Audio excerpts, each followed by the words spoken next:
In the mountains of Yamakawa Prefecture, where autumn mist clings to cedar trees like the breath of the dead, stands the abandoned Shirayuki Girls' Academy.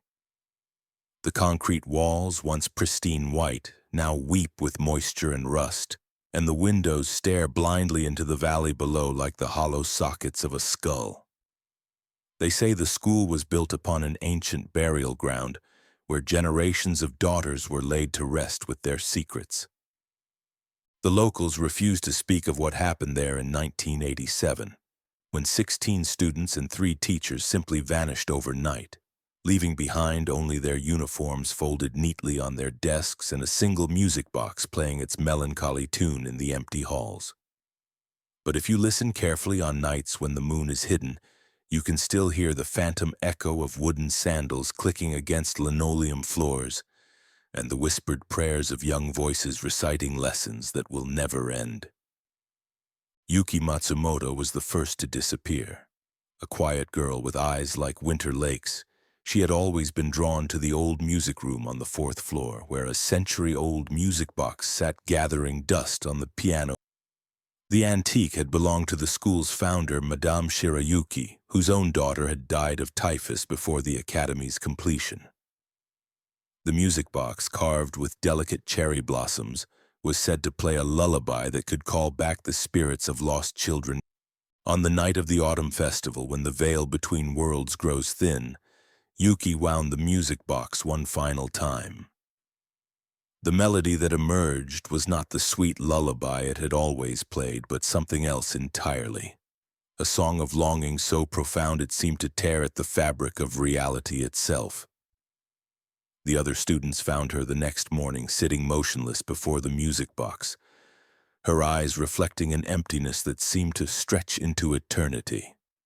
When they touched her shoulder, she crumbled to dust like ancient paper, leaving only the faint scent of cherry blossoms and the echo of her voice joining the eternal chorus that haunts Shirayuki Academy.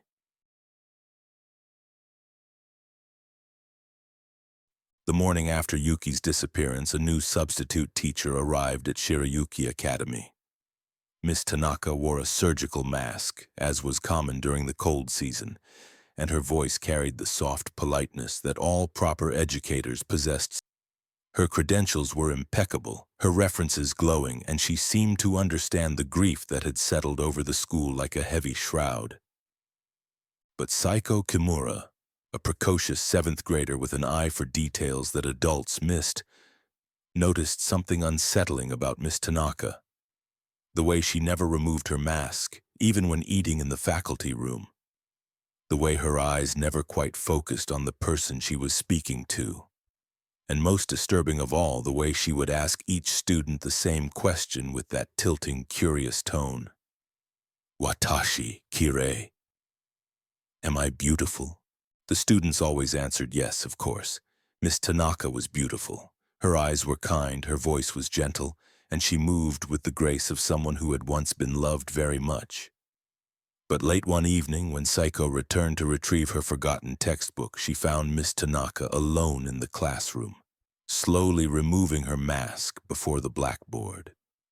Where a mouth should have been was a grotesque slash that stretched from ear to ear, revealing teeth like broken porcelain and a tongue that writhed like a dying fish. The slit-mouthed woman turned slowly, and her voice, now wet and distorted, asked again, "Core demo.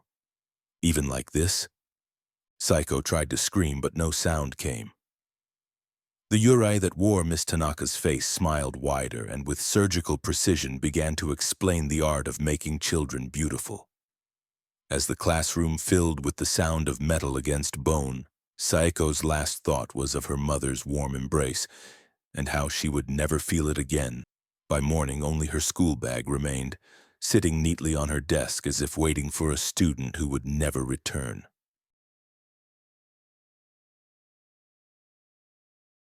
The disappearances continued with methodical precision.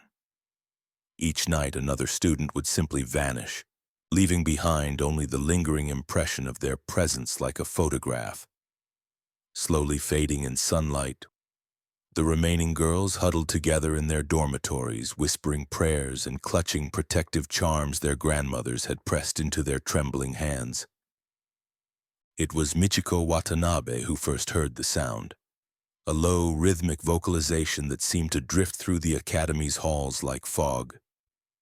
Po, po, po.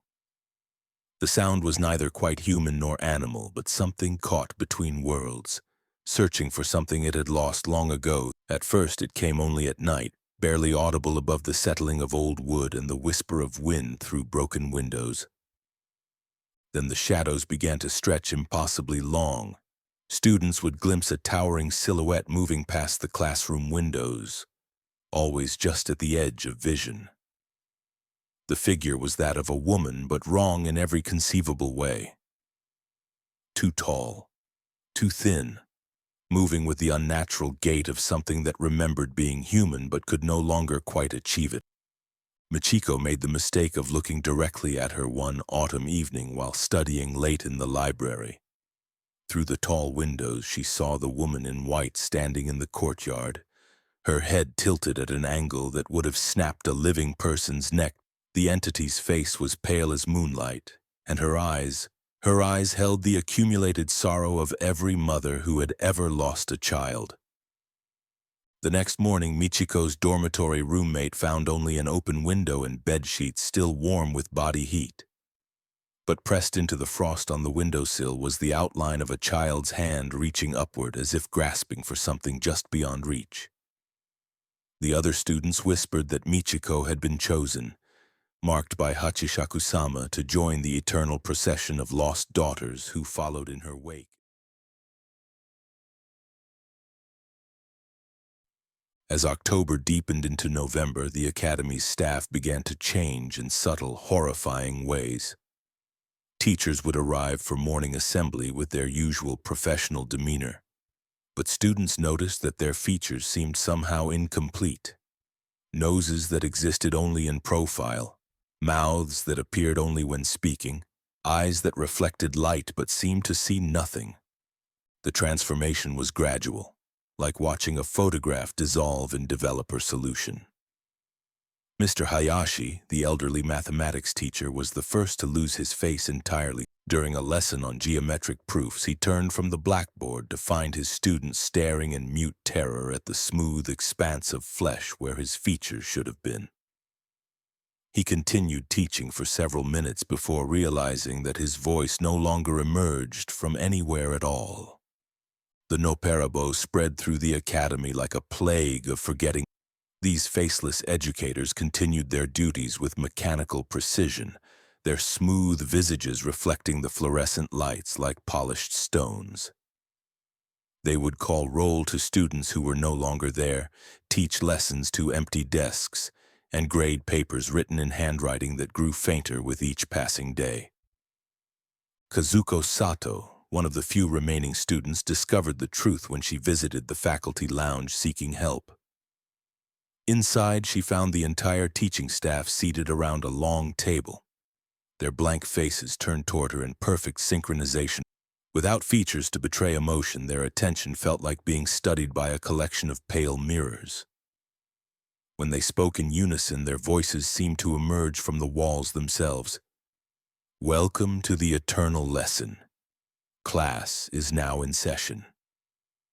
The faceless congregation rose as one, and Kazuko ran, her footsteps echoing through halls that seemed to stretch infinitely in all directions. Behind her, she could hear the soft shuffle of feet and the whispered recitation of lessons that had no beginning and no end.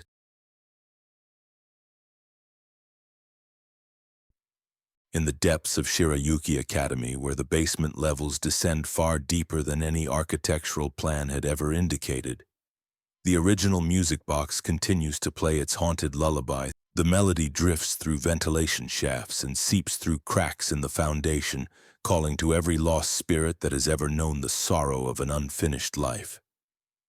Rei Nakamura, the Academy's head librarian and the last adult to retain her human features, discovered the source of the curse while researching the school's history. In documents that should not have existed, She found records of Madame Shirayuki's daughter, Yukiko, who had died not of typhus as the official records claimed, but by her own hand after learning of her betrothal to a man who cared nothing for her dreams of becoming a teacher. The music box had been Yukiko's final gift to her mother, a vessel meant to hold the melody of a lullaby she would never sing to children she would never teach.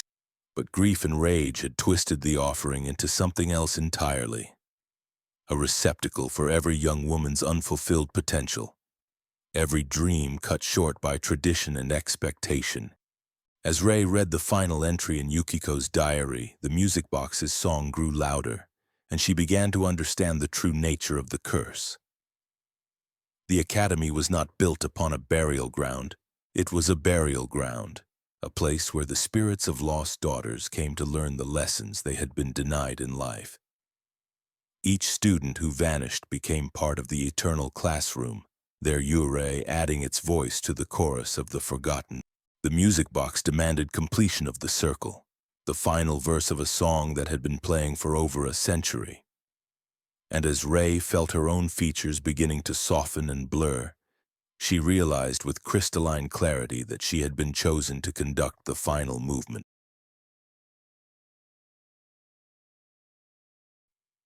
Time moves differently within the walls of Shirayuki Academy now. The seasons cycle endlessly outside, but within the cursed halls it remains forever autumn, the season of endings and transformations when the living world grows thin and the dead can walk freely among their memories. The students and teachers continue their eternal lessons, their forms shifting between substance and shadow as the mood of the academy changes. In the morning they appear almost human, pale but recognizable.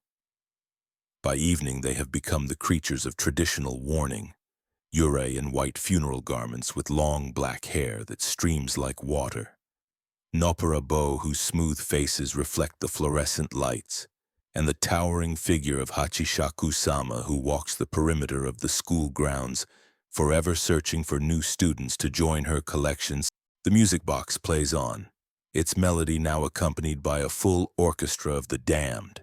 Each note carries the weight of unfulfilled dreams. Each phrase tells the story of a young woman whose potential was cut short by circumstance or cruelty. The song has become a beacon for the lost and the grieving, drawing to itself every spirit who has ever known the particular sorrow of dying before one's time.